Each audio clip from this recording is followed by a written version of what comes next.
freedom is never more than one generation away from extinction. We didn't pass it on to our children in the bloodstream.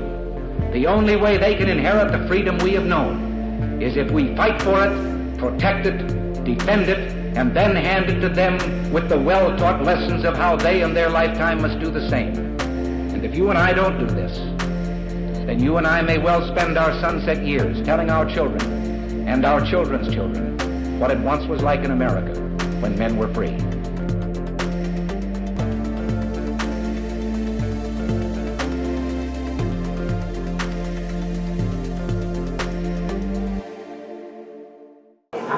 Hey everybody, Dan and Cheryl Todd here from Gun Freedom Radio, coming to you from the 2026 SHOT Show in fabulous Las Vegas.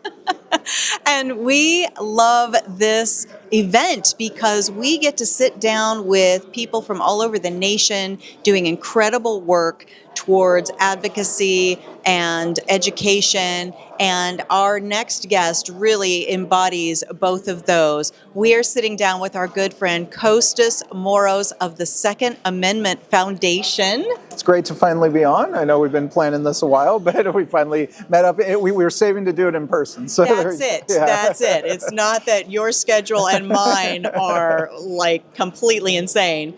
But Kostas is the Director of Legal Research and Education at the Second Amendment Foundation. The cool kids call it SAF.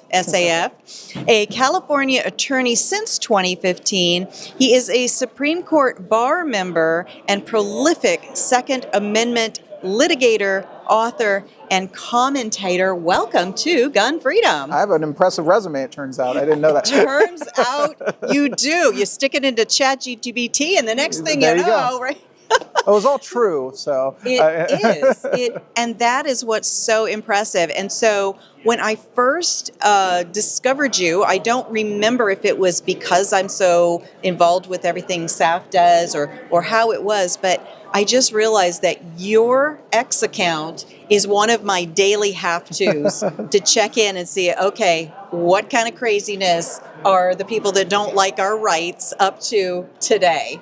So. And it is a daily thing. That's what's frustrating. I wish there could be some days where nothing happens, but for the most part, there's always something happening. So, yeah, I do my best to keep everyone apprised of the latest, and not greatest, but the latest that's happening. Yeah. So there's a case, the Wolford case. What is that about? So today, the Supreme Court heard an oral argument in the Wolford case, Wolford v. Lopez, and that concerns what we call Hawaii's vampire rule. That's the nickname we've given it. It's actually a property default rule. And what Hawaii did was after they were forced to issue carry permits because of Bruin, they said, okay, but for private property open to the public, and a number of other places, but Wolford's just about this for now. So for private property held open to the public, you can go on it only if you get consent or they post a sign saying carry welcome. So think about going to a grocery store or a Starbucks or a restaurant, and you can't enter unless they have a sign saying guns welcome, or you get consent. I guess you can stand outside and yell, hey, can I come in? I'm armed. And see how well that works out for you. That'll go well. So yeah. It was clearly intended to undermine the right to carry, and so that's what the Supreme Court heard arguments in this morning. And so we won't hear any results on that for how long? It will probably, we could hear it before June, but traditionally the marquee issues, they tend to wait till the end. I hope we get it earlier than that because I do think it's an easy case. And while you have to be cautious in making predictions, I think we are going to win this one pretty comfortably. So hopefully we get an earlier ruling than June. Yeah. That would be incredible. So being here today in the craziness that is SHOT Show, were you able to tap in at all and kind of hear the arguments as they were being made? Yeah, I was. So this morning I couldn't sleep. I woke up at like 4 a.m. I heard the arguments at 7 a.m. from a Starbucks and live tweeted the whole thing. So if you go to the SAF account, you can see a very long thread summarizing it if you don't want to listen to all of it. So yeah, I listened to the whole thing. It was a lot of fun. And Hawaii was left dangling at a couple of times, which was fun to watch. And I think appropriate, right? Because the stuff that the other side, and I hate that there's sides, right, on a constitutional issue, like on a Bill of Rights issue, like the Second Amendment, but somehow here we are. But the stuff that they try to float, the stuff they try to put out there, it is just kind of a head scratcher, and it, it's hard for us to understand where they're even coming from sometimes, which makes it hard for an advocate like myself who is trying to find that middle space, trying to draw people into an intelligent conversation, but then having the facts very clearly laid out for me, it helps me craft my messages better. So it's so helpful for me that you are so on. I mean, I don't know how you have the time for doing it, but I'm so grateful that you do on X. It's probably not smart for a lawyer to be on X as much as I am, but it's okay. I can justify it as part of my job, even though it's an addiction. So I could quit anytime I want. No, but Hawaii's arguments today were absurd. They were left defending the black codes from 1865. They even argued, astonishingly, that particular black code they were relying on wasn't a bad one. It was a good law. And that was the most stunning argument of the day, because I just couldn't believe what I was hearing. And I think some of the justices couldn't either. So that's part of why we're going to comfortably win this case. So when you win the case, does that mean that you would be able to carry with a concealed carry all throughout Hawaii? Or? Not all throughout. So this is the Wolford case concerns a lot of sensitive places, but because it's on preliminary injunction, the only thing they're deciding for now is this vampire rule, this consent thing. They'll win that, so that'll be off the table. But then they have to go back down and litigate, because Hawaii's also banned carrying in parks, beaches, places that serve alcohol, all sorts of other places, just like California. And so the Supreme Court probably won't be done with this issue anytime soon, especially when they keep being so stingy on when they grant cert. So they just can't say, you know what, you're not going to take their rights away. Move on. Yeah, that'd be nice. Nice. Well, next it'll be, unless they send you a written invitation, right? And, sealed with the little wax seal or something, then you're not allowed to bring your firearm into their establishment. And we're business owners, we're commercial property owners, and we want, property rights. Absolutely agree with that. But this is really something very different. Don't you think? It's really not a property rights issue at its core, is it? No, it's not. And Hawaii tries to make it about a property rights issue, because suddenly the state of Hawaii super cares about defending your private property. Sure They've never met a regulation they didn't like, but now they care about private property rights. But this isn't about private property, because if the property owner says no guns, then that's the rule. No guns. It's their property. They can do what they want. What this is about is the state coming in and reversing the default. And I think how it was described at one point is, this came up in the argument today. Imagine if a state said, well, we can, all black people are banned from private businesses by default. But that's not racist, because the property owner can still give consent and let them in. That would be ridiculous, right? But somehow that's going to fly for the Second Amendment. It's an absurdity, and we're eager to see the court strike that down. Yes. Well, I'm very happy to hear that. And, I think you mentioned Bruin, the Bruin case, which was a Supreme Court case, that what pieces of this can be pulled in to help make it about the what is it? Text, history, and tradition. Thank you. Text, history, and tradition. Well, it's actually, and that's a big part of the argument today that Hawaii was trying to get away from, but the Wolford's counsel, Alan Beck, did really well. And what it is this affects the right to carry, so that's the plain text, because you have a presumptive right to carry in public, which includes businesses held open to the public. And so Hawaii then has to justify the law with history. And there is no history. The only history there is other than the racist black code, is these laws that applied to enclosed private land. So there were 18th century laws saying, well, you can't carry on enclosed private land that belongs to another person unless you get permission. But those were about poaching. They were worried about people hunting on other people's lands and taking game. So that's what that was about. And so Hawaii has no historical support for the idea that you can ban carry on in public for everyone. And so at most, maybe they can argue, and they did today, that maybe a private home is somewhat analogous to that enclosed private land of before. Maybe in a private home you have to get consent before you carry there, but not a Starbucks. Yes. If Starbucks wants, they can put up a sign, but Hawaii can't speak for them. Yes. Yeah. Okay. Yeah. I appreciate that, because those are the kind of things that I'll be speaking to, and sometimes you can catch that one little thread of logic of the other side, and then it's like, wait a minute, I I need to be able to find my way back to, no, but here's the line. Yes. Here's So when- the constitutional line. When was that poaching law put in effect in Hawaii? Well, there were several. There was some in the 18th century and as late as the 19th century. There were many of those. But there was only a couple of laws Hawaii pointed to that they argue apply to property held open to the public. But one of the two laws they rely on is a black code. It was never meant to apply to everyone, just freed people that Louisiana was trying to disarm after the Civil War. So, Man, when you're championing the black codes, you are on the wrong side of this conversation. So SAF, saf.org, if you're not yet familiar, get familiar. They are amazing. You guys are working so hard. You're running so many cases across the nation.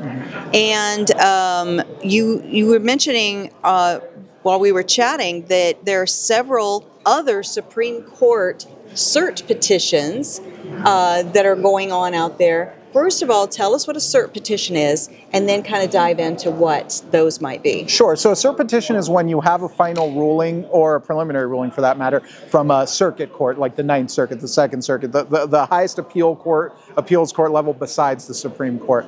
And so you go to the Supreme Court and you say, Court, I think they got it wrong. This is why you should grant review.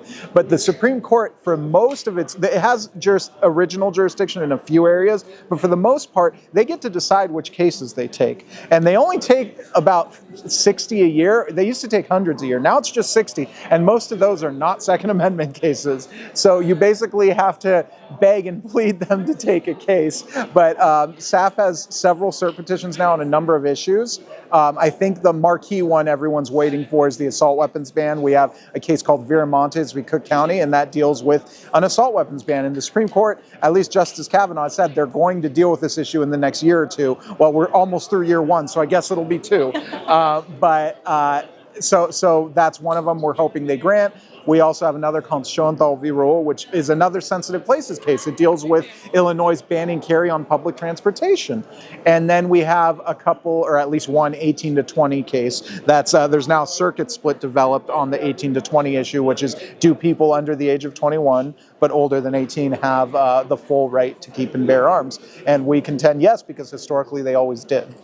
And so one of the things, I had Alan Gottlieb, who's one of the founders of Second Amendment Foundations, on the show at one point, and he was saying one of the tricky things about that particular one, the 18 to 20, is it takes so long for these cases to get through their processes that when you have a plaintiff, the person that's being harmed by this law, they might not be. They age out. Yeah. No. Yes, 18 to 20 by the time. And you know, in the abortion context, when abortion before Dobbs, there was this doctrine called capable of repetition, yet evading review, and that was so that the court, even if a baby was born and there was about abortion, they'd say, well, you know, yes, the baby was born, but we're going to let them keep arguing it, even though they technically don't have standing, because otherwise they'll never be able to. But they've never really applied that to this context, even though the Second Amendment is still a constitutional right, unlike abortion is. So, but what we end up doing is cycling them out. We have SAF as a plaintiff for its associational standing, so on behalf of its members,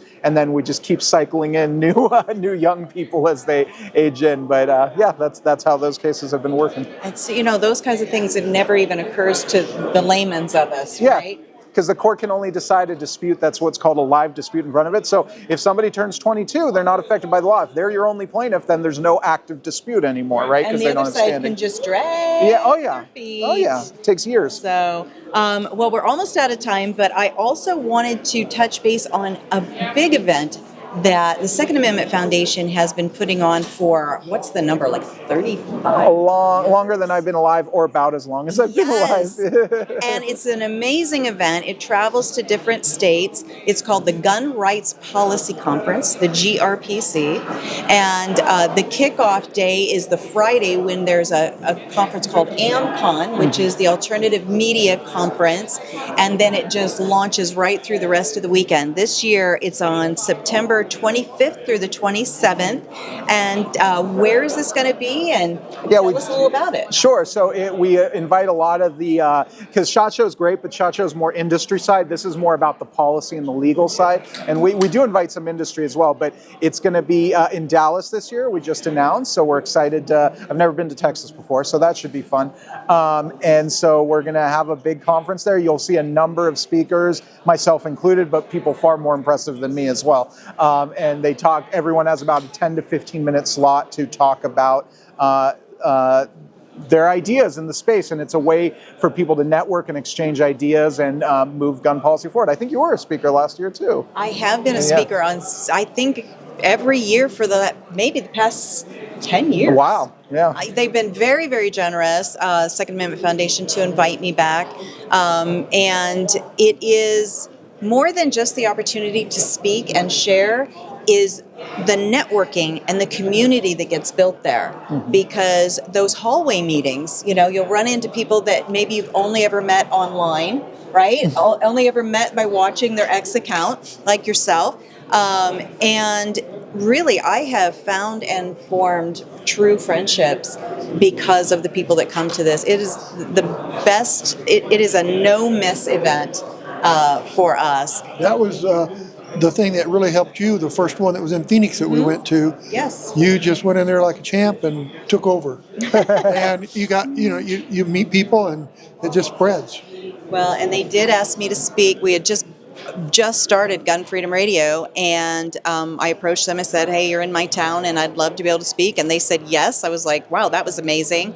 And it really did open a bunch of doors for me, and the rest is what I've been doing for a decade. I thought you said they were in our town and you said, I will be speaking. No, I only talk that way to you. Oh, okay, but anyway, thank you so much for all that you do and all that you bring into this space. And again, I'm going to have you tell folks how they can follow you and how they can follow SAF.org, because there's so much going on all the time that in our busy lives we can't keep up with. So we need trusted voices that we can reach out to and learn from. Sure. So to support SAF, go to saf.org, saf.org. And you'll find all our press releases, all our information. You can become a member. You can donate. We'd love that. You keep me employed. That's great. But you could also follow me on Twitter, or X as it's now known, at Moros Kostas. That's Moros Kostas. And I post obsessively, so you will have no shortage of things to read. So yeah. Fantastic. Well, thank you again for all you Thank do. You. And we appreciate all your support as well. Oh, absolutely. We're a life member, so that without question, we support everything that SAF does. But thank you for taking the time. This is an overwhelmingly busy show on a crazy day that a SCOTUS case is being heard, and for you to take the time to be with us. Oh, no, absolutely. I wouldn't miss it. I appreciate it. Thank you so much. All right, everybody, stick around because we have a ton more great interviews coming right up from the 2026 SHOT Show.